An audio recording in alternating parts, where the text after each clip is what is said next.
सबसे सबसे पहले हमने डिजीज़ मॉडलिंग पढ़ा था, जिसमें हमने ये पढ़ा था कि किसी भी कम्युनिटी में अगर कोई एपिडेमिक आ जाती है, यानी कि वो डिजीज़ आ जाती है, शॉर्ट ड्यूरेशन में आ जाती है या शॉर्ट ड्यूरेशन के लिए रहती भी है और पीक पे चली जाती है, एपिडेमिक आ जाती है, तो उसको डिस्कस करने के लिए या उसका एनालिसिस करने के लिए, मैथमेटिकल एनालिसिस करने के लिए क्या स्ट्रैटेजी अप्लाई की जाती है कि सबसे पहले हम उसमें डिफरेंट क्लासेस पार्टीशन कर देते हैं पॉपुलेशन की, कि कुछ उसमें से जो बीमार नहीं है, अभी तक बीमार नहीं हुए हैं, कुछ बीमार हैं, कुछ रिकवर हो चुके हैं। फिर उसके बाद वो क्लासेस की पार्टीशन करने के बाद हम उसमें कुछ पैरामीटर्स भी इंट्रोड्यूस करवा देते हैं कि क्यों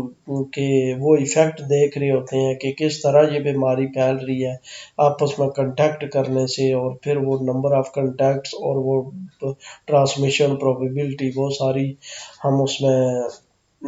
डिफ़ाइन कर देते हैं। फिर कि कितने रिकवर हो रहे हैं, किस रेट से रिकवर हो रहे हैं, वो सारा हम ये डिजीज़ मॉडलिंग में देखा था हमने। फिर उसके बाद सिंगल एपिडेमिक आउटब्रेक डिस्कस की थी कि उसमें फिर वो जो डिजीज़ ये पार्टीशनिंग करने के बाद कि कितनी क्लासेस होनी चाहिए, फिर उसके बाद हमने एक मैथमेटिकल मॉडल डेवलप किया था, एक सिस्टम ऑफ डिफरेंशियल इक्वेशन ली थी, जिसमें हमने सिंगल एपिडेमिक आउटब्रेक ली थी कि सिंगल हम ये ले रहे हैं, कोई उसमें हम एक ही उसमें आउटब्रेक आ रही है उसमें, फिर उसके बाद वो डिक्रीज होना शुरू हो जाता है। और उसके लिए हमने ये मॉडल डिस्कस किया था। वो हम जो मॉडल डिस्कस है उसमें हमने ये कहा था कि ये क्लोज्ड पॉपुलेशन है, ससेप्टेबल, इन्फेक्शियस और रिकवर, जितनी यानी पॉपुलेशन है वही है, उसके अलावा कोई भी नहीं है। तो फिर वो उसमें आगे हमने एंडेमिक लेवल फाइंड किया था, एस्टेरे के ससेप्टेबल का कांस्टेंट लेवल क्या होगा, तो वो सर्टन अगर थ्रेशोल्ड वैल्यू उसकी हो, फिर हमने देखा था कि अगर उसकी एक सर्टन वैल्यू हो तो तब तो वो ससेप्टेबल एग्जिस्ट कर सकते हैं, अदरवाइज ससेप्टेबल डिक्रीज होना शुरू हो जाएंगे। फिर वो उसके लिए हमने ये कहा था कि ससेप्टेबल अगर थ्रेशोल्ड वैल्यू या ससेप्टेबल डिक्रीज ना होने से रोकने के लिए, या अगर ये चेक करना हो कि ससेप्टेबल डिक्रीज नहीं हो रहे वो बल्कि इनफाइनाइट टाइम के बाद कांस्टेंट लेवल पे पहुंच जाएंगे, तो उसके लिए दो मैकेनिज्म्स हमने डिफाइन किए थे। एक हमने ये कहा था कि या तो SIS मॉडल हो, यानी जो रिकवर हो रहे हैं वो दोबारा फिर ससेप्टेबल में आ जाए,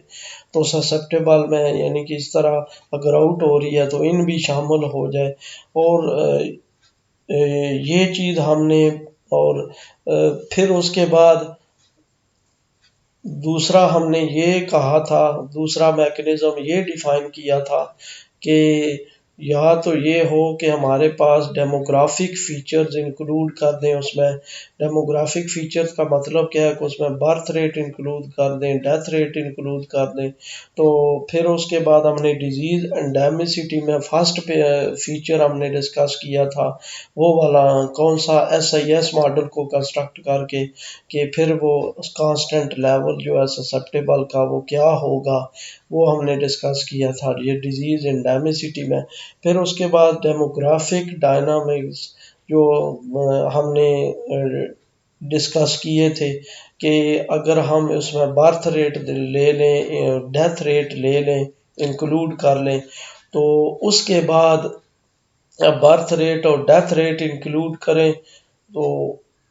लेकिन इस तरह इंक्लूड करें कि जितनी बर्थ्स हो रही हैं उसी उतनी ही डेथ्स हो रही हैं, तो वो अल्टीमेटली टोटल पॉपुलेशन कांस्टेंट ले लें। फिर इस मॉडल को हमने आगे चेक किया था और उसके फिर वो कांस्टेंट लेवल ससेप्टेबल का फाइंड किया था on the basis of basic reproduction number. यहाँ तक ये सारी चीज़ें जो हमने डिस्कस की थी, इसमें हमने कोई और कोई बैकग्राउंड हमें नहीं चाहिए था, ना हमने कोई बैकग्राउंड हमने कोई डिस्कस किया था कि सपोज अगर ससेप्टेबल है कोई बंदा जिसको बीमारी लग सकती है, तो वो ससेप्टेबल क्लास में कब से आया है, ये हमने कोई डिस्कस नहीं किया था। इसी तरह अगर कोई इन्फेक्टेड बंदा है, अगर हम एनालिसिस इससे पहले जो हमने देखे हैं मॉडल, उसमें एनालिसिस जब स्टार्ट करते हैं सपोज बीमारी का, तो अगर T0 ले लेते हैं इनिशियली,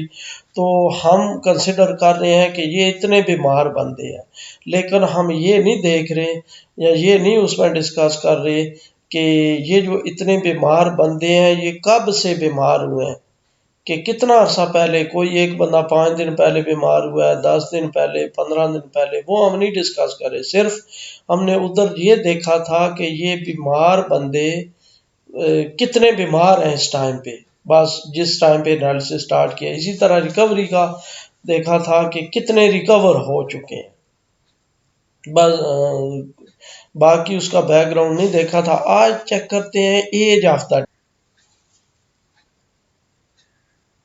ऑफ द डिजीज पढ़ा था, जिसमें हमने ये पढ़ा था एज ऑफ द डिजीज में कि अगर कोई बंदा बीमार है तो ये देखा जाए कि वो कितने दिन पहले बीमार हुआ है, 5 दिन पहले बीमार हुआ है, 10 दिन और 15 दिन।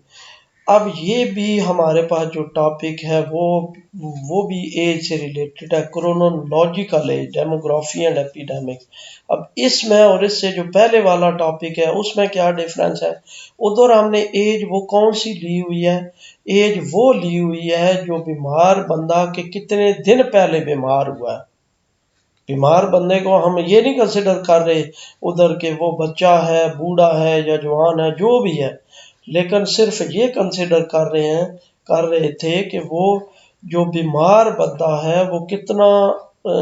अरसा पहले बीमार हुआ है या कितना टाइम पीरियड गुजार चुका है बीमारी में। तो अब यहाँ पे जो एज ले रहे हैं, अब डेमोग्राफिक एज ले रहे हैं, यानी कि को जो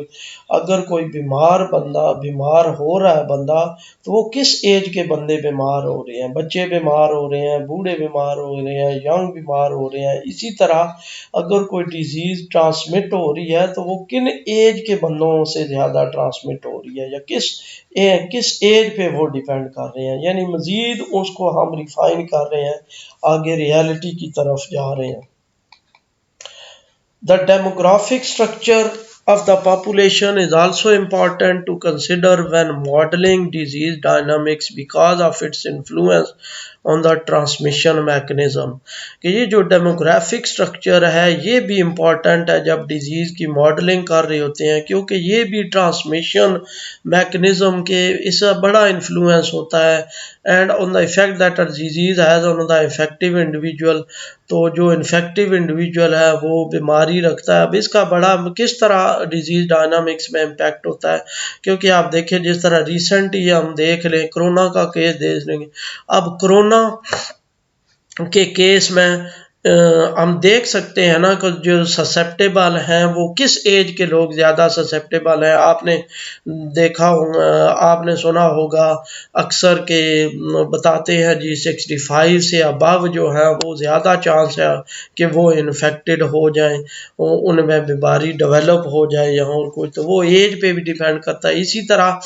जो हमारे पास जो ट्रांसमिशन है, प्रोबेबिलिटी है, अब जो छोटे बच्चे हैं जिनकी इतनी हमारे पास सोशल गैदरिंग नहीं है, और कुछ उसमें जो ट्रांसमिशन प्रोबेबिलिटी है वो कम होगी उस एज के में, लेकिन जो यंगस्टर्स हैं जो बहुत ज़्यादा इन्वॉल्व होते हैं इधर उधर, जो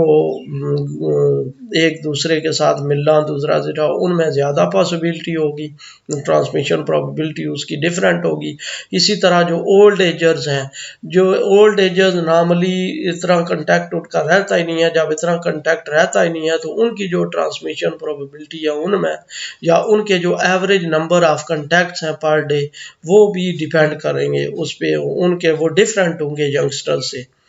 Depending on the disease, the rate of infection may vary significantly with age, both because contact rates between individuals may depend on their ages। वही जो बात मैंने एक्सप्लेन की है कि उनके जो कंटैक्ट रेट्स हैं वो डिपेंड करेंगे एज पे, कि किस एज के लोग कंटैक्ट कर रहे हैं किस तरह, and because individual resistance to acquiring the disease may vary with age. और जो इंडिविजुअल की रेजिस्टेंस है, अब ये यही जो कोरोना का केस देख लें तो इसमें यही कहते हैं कि जिसका इम्यूनिटी सिस्टम स्ट्रांग होता है उसमें ये बीमारी बहुत कम फैलती है। और कंसिडर यही किया जाता है जो यंग पीपल है उनमें इम्यून सिस्टम उनका बहुत ज़्यादा स्ट्रांग होता है, इसलिए उनको बीमारी लगने के बहुत कम चांसेस हैं। वो आगे बहुत कम चांस है कि वो कोरोना से इन्फेक्ट हो जाए।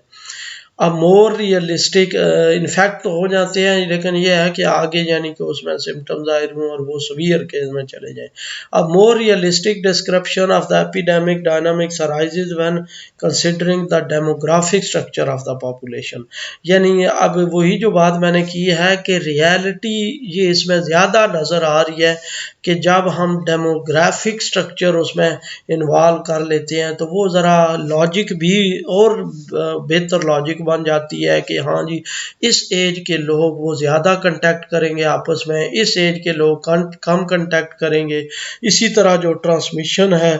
इस एज के लोगों में ज़्यादा होगी, इस एज के लोगों में कम होगी। तो ये हमारे पास वो हम डिस्क्राइब कर देते हैं उसमें। We first consider a population that, in the absence of the epidemic that we shall study, can be described by the population density with vital rates beta A and mu A। जो हमने वो birth rate और death rate depend किए थे, birth rate और death rate वो as a की population density उसी तरह रिप्रेजेंट कर रहे हैं कि एज ए के कितने लोग हैं और एज ए के कितने एज यानी कि जो हमारे पास ससेप्टेबल हैं उनकी एजेस क्या हैं, 5 साल है, 10 साल है, 15 साल है, 20 साल है। इसी तरह जिनकी डेथ हो रही है कि एज के हिसाब से जो डेथ हो रही है वो किन एज के बंदों की डेथ हो रही है, उनका death rate. Because of the epidemic the population is partitioned into 3 classes of susceptibles, infectives and removed that are described by their respective age densities at time t, S of 80, I of 80 and R of 80। यानी जो susceptible हैं किसी भी time T पे वो इतने susceptible हैं और साथ ए रिप्रेजेंट कर रहा है उस एज को कि किस एज के बंदे हैं उस टाइम टी पे। इसी तरह आई ऑफ टी जो इन्फेक्शस है वो कितनी एज के बंदे हैं उधर। अब वो जो पहले वाली एज है और इससे डिफरेंट है, उधर हमने एज किसको कंसिडर किया था, यानी कि जो बंदे बीमार हो चुके हैं कि कितने दिन पहले बीमार हुए हैं। लेकिन उधर एस और आर हमने टाइम डिपेंडेंट लिए थे कि हमने कोई डिफरेंस नहीं क्रिएट किया था कि ससेप्टेबल किस एज के हैं या रिकवर जो है वो किस एज के लोग हो रहे हैं। लेकिन अब मज़ीद रियलिटी लेके आ रहे हैं कि जो ससेप्टेबल हैं वो भी एज पे डिपेंड करता है कि किस एज के लोग हैं ससेप्टेबल में, बच्चे हैं, बूढ़े हैं, जवान हैं, कौन जी। इसी तरह जो आर है जो रिकवरी रेट है या रिकवर हो रहे हैं वो कौन किस एज के लोग रिकवर हो रहे हैं। Thus the age density of the population of the total population is given by P of 80 is equal to S of 80 plus I of 80 plus R of 80। तो जो टोटल पॉपुलेशन होगी या as density होगी वो इन तीनों का sum होगा। We have birth rates for each epidemic class that depend on the vital parameters of the population. तो जो हमारे पास जो बर्थ डे रेट है, जो हम वाइटल पैरामीटर्स है, वाइटल पैरामीटर्स पे डिपेंड करता है, वो बेसिक वो डिस्कस नहीं कर रहे इधर। In general we shall represent their birth rate as, generally हम बर्थ रेट इस तरह रिप्रेजेंट कर रहे हैं, बी एस ऑफ टी किसके इक्वल होगा, 0 to A dagger beta A S of 80 plus 1 minus Q I of 80 plus 1 minus W R of 80 D A. फिर beta I of T, अब देखें यहाँ पे इसकी 1 माइनस क्यू है और एक पोर्शन इधर आ गया इसका, और इसी तरह ये जो हमारे पास है बी आर ऑफ टी ये डब्ल्यू है जी। अब क्यू और डब्ल्यू किसको रिप्रेजेंट कर रहे हैं आगे देखते हैं जी। करस्पॉन्डिंग यानी ये बर्थ रेट है करस्पॉन्डिंग ससेप्टेबल, इन्फेक्टिव और recovered. Here Q and W belongs to 0, 1 are the vertical transmission parameters of infection। अब ये vertical transmission parameters हैं, जिस तरह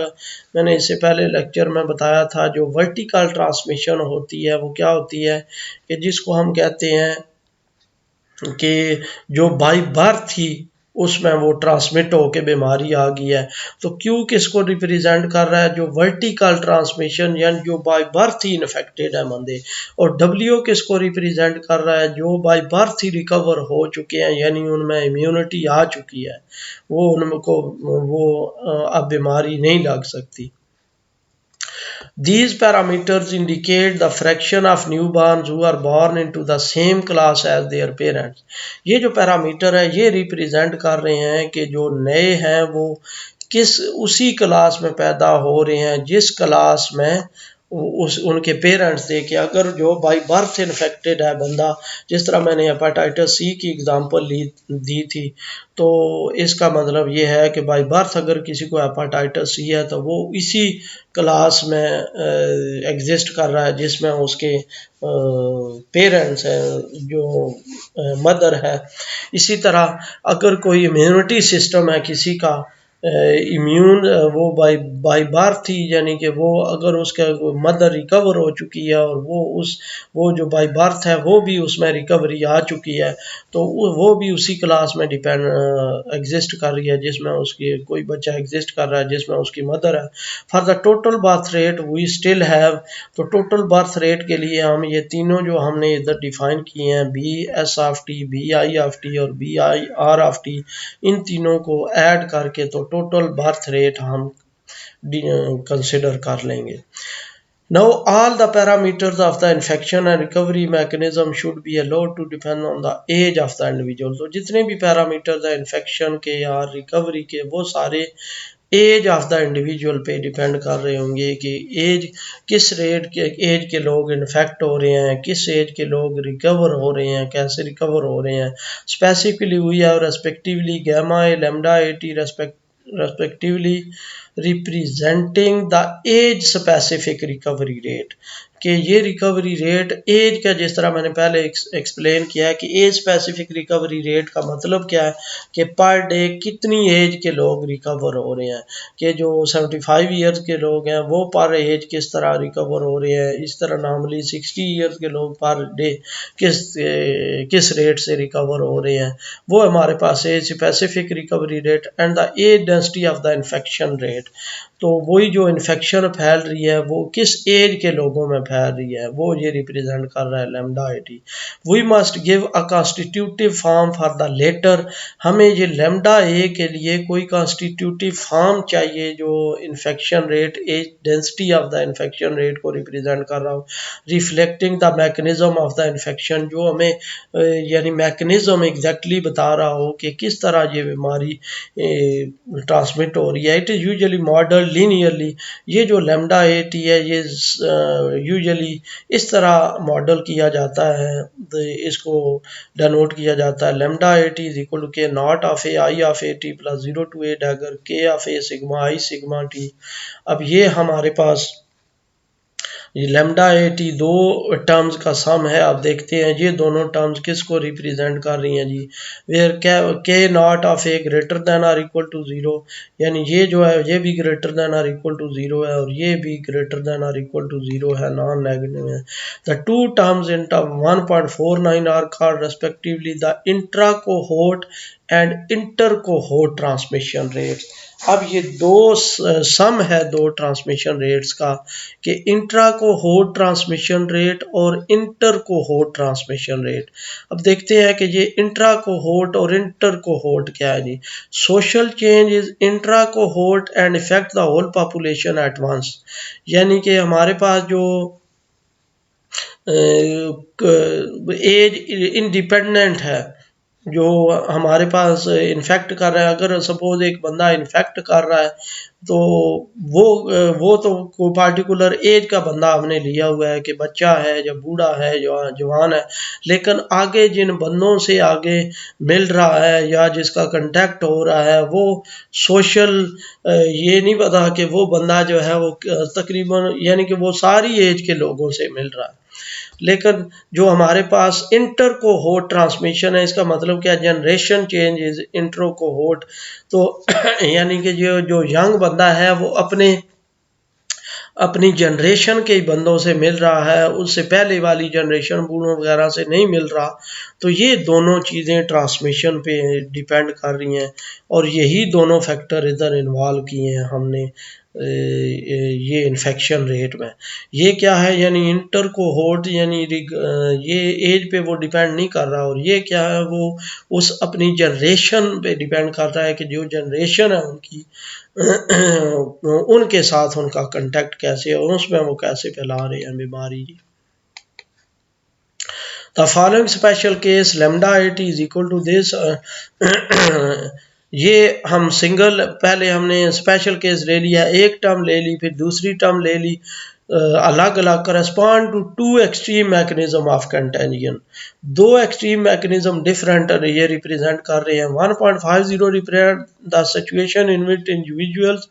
can be infected only by individuals of their own age. तो ये जो है ये हमारे पास ये रिप्रेजेंट कर रहा है जो इंडिविजुअल इन्फेक्ट हो सकता है वो सिर्फ अपनी एज के बंदों से इन्फेक्ट हो सकता है, क्योंकि उसका राबता ही अपनी एज के बंदों से होगा दवा।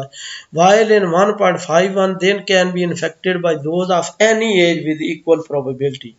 लेकिन दूसरा हम ये ले रहे हैं कि जो एक बंदा इन्फेक्ट हो रहा है वो इन्फेक्ट हो सकता है किसी भी एज से इक्वल प्रोबेबिलिटी से। क्यों? क्योंकि अगर कोई बंदे का कांटेक्ट सिर्फ अपने एज फेलोज, अपनी जनरेशन एज फेलोज के साथ ही है, तो वो सिर्फ अपनी एज के जो लोग हैं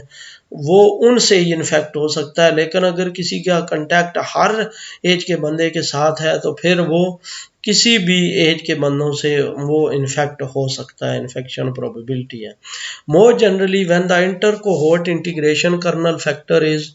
के ए सिग्मा, अगर ये इसके इक्वल मजीद हम डिफाइन कर लें, लेमडा ए टी की जगह के सिग्मा जो हमने उधर डिफाइन किया था 1.51 में, उसमें ये चीज़ हम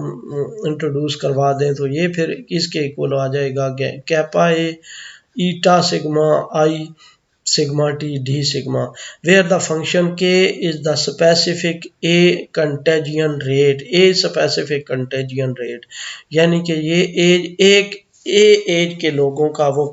हमारे पास है कंटेजियन रेट है, वो ट्रांसमिशन रेट है, also called the age specific susceptibility, और एक उस एज के लोग कितने ससेप्टेबल हो सकते हैं। While the function eta is the age specific infectivity, और ये हमारे पास क्या है, एज स्पेसिफिक इन्फिनिटी है कि किस एज के लोग इन्फेक्टेड हैं। अब दो चीज़ें हैं, क्या कि किस एज के लोग ससेप्टिबिलिटी है, यानी आगे जो कांटेक्ट हो रहा है वो किस एज के लोगों में हो रहा है उनका। दूसरा क्या है, एज स्पेसिफिक इन्फेक्टिविटी है कि जो इन्फेक्ट करने वाला बंदा है वो किस एज का है। With this notation 1.51 correspond to constant unit of infectivity, eta is equal to 1। अब eta अगर 1 ले लेते हैं तो फिर वो हमारे पास आ जाता है कि हम वो एज डिपेंड नहीं कर रहा उस पर, वो एज इंडिपेंडेंट है इन्फेक्टिविटी उसकी।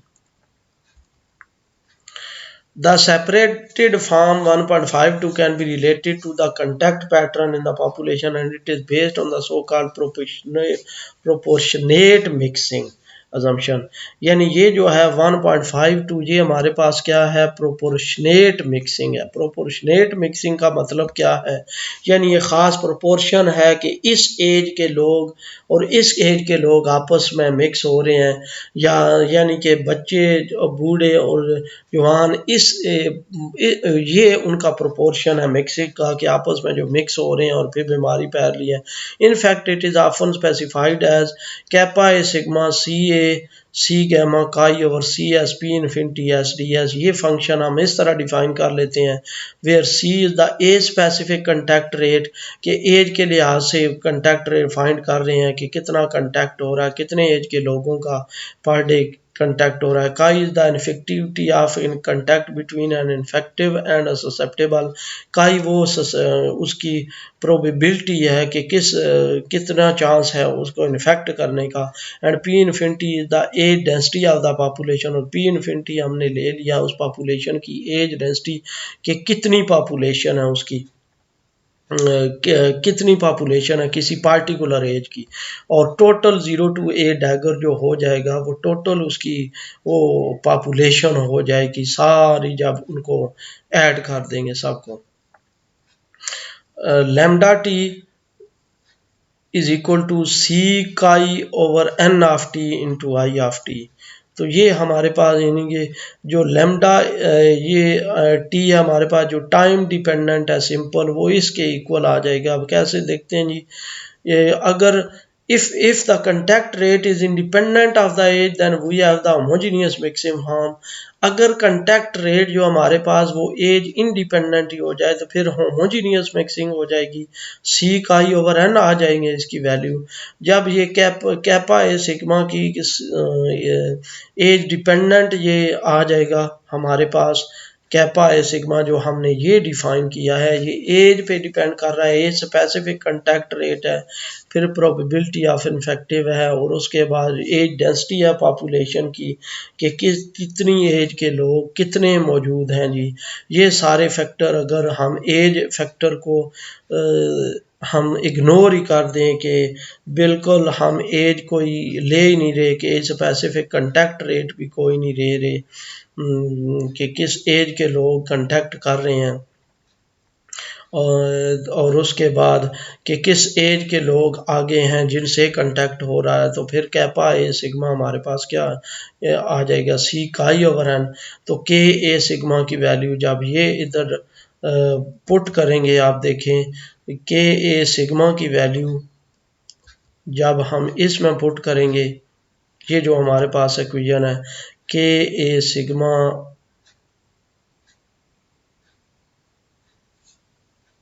ये हाँ जी, के ए सिग्मा हमारे पास जब इसके इक्वल है ये, और इसमें जब पुट करेंगे तो हमारे पास क्या नंबर आ रहा होगा, लेमडा ए टी किसके इक्वल आएगा, C chi over N 0 to 8 dagger I of sigma T D sigma. तो हमारे पास जो ट्रांसमिशन है या फोर्स ऑफ इन्फेक्शन है वो फिर इसके इक्वल आ जाएगी, क्योंकि ये के सिग्मा की वैल्यू ये कांस्टेंट होगी। तो जब ये कांस्टेंट होगी और ये जो 0 to 8 dagger I sigma T D T ये टोटल वो एजेस के लोगों को, इन्फेक्टेड एजेस के लोगों को रिप्रेजेंट कर रहा है, तो इसको कैपिटल आई टी से रिप्रेजेंट कर देंगे। कैपिटल आई टी का मतलब यही है कि at any time T number of infectious, और वो इन सारी एजेस के लोगों का सम होगा। तो इस तरह फिर ये हम इंसिडेंस फोर्स ऑफ इन्फेक्शन हम डिफाइन कर सकते हैं। उनके लिए एज डिपेंडेंट अगर लें तो फिर दोबारा देखें वही चीज़ आ रही है जो हम पहले डिफाइन कर चुके हैं।